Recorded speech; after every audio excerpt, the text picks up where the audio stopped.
राज शेखावत जो करनी सेना के अध्यक्ष हैं, वो अब हमारे साथ लाइव जुड़ रहे हैं। अब अदालत ने कहा है, सर्वोच्च अदालत ने राजी कि ये जो नया नियम है उसकी भाषा और उसके मिसयूज ना होने पर दोबारा सोच विचार करना चाहिए और यूजीसी और केंद्र सरकार को अपना जवाब देना होगा 19 मार्च को। आप इसे किस तरह से देखते हैं, आज का जो फैसला आया है? बिल्कुल, सुप्रीम कोर्ट का जो आज का निर्णय आया है उसका हम स्वागत करते हैं, क्योंकि तुरंत प्रभाव से उन्होंने इस काले कानून पे रोक लगाई है। ये एक इंटरिम रिलीफ मिली है हमें, उसका हम स्वागत करते हैं। लेकिन ये लड़ाई तब तक जारी रहेगी जब तक हमें बिल्कुल इस काले कानून से हमें छुटकारा नहीं मिल जाता।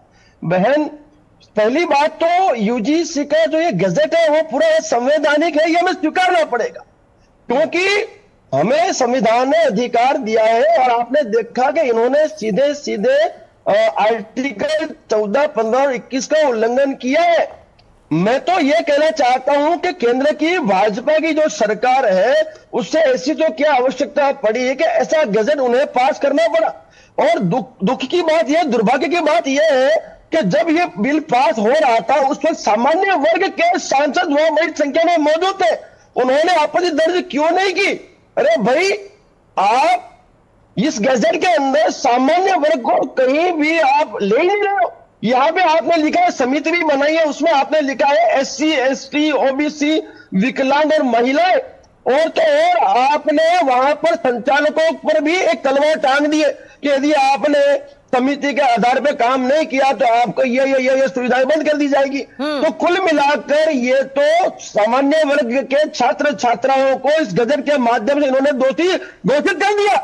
तो ऐसा तो कैसा कानून? तो इसका एक तर्क जो लगातार दिया राज शेखावत जी, इसका एक तर्क जो दिया जा रहा था, यूनिवर्सिटी कैंपस में जो दूसरी जाति के जो छात्र हैं, चाहे वो OBC वर्ग के हों, SC ST वर्ग के हों, उनको किस तरह से प्रताड़ित या पीड़ित बनाया जाता है, इसलिए इस तरह के नियम जरूरी थे।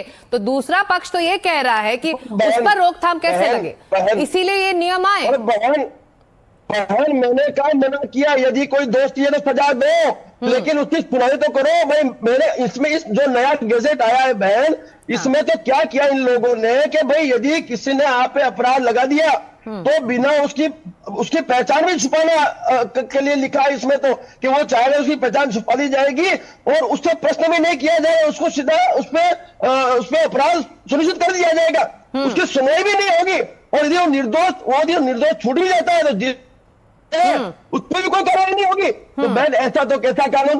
भाई, यदि वो निर्दोष है और निर्दोष छूटता है तो दोषी में भी कार्रवाई तो होनी चाहिए बहन।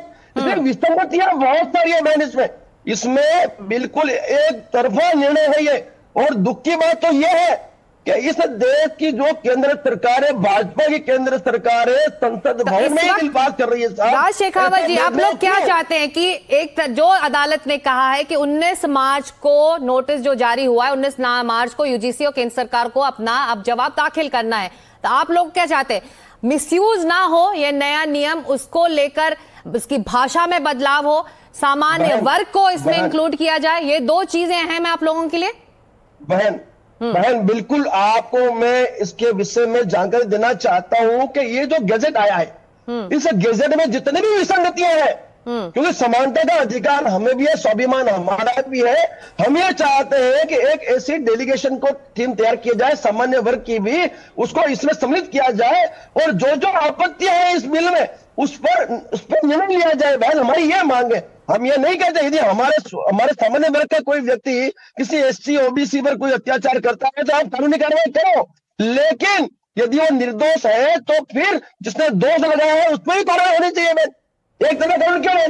हमारा ये कंसर्न, जितनी इसमें त्रुटियां हैं, विसंगतियां हैं, उन्हें दूर करो।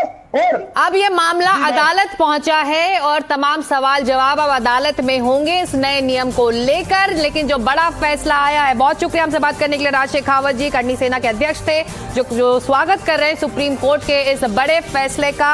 जो बड़ा फैसला आया है, जो दर्शक इस वक्त हमारे साथ जुड़ रहे हैं उनको बता दें कि यूजीसी के नए नियम पर सुप्रीम कोर्ट ने फिलहाल रोक लगा दी है।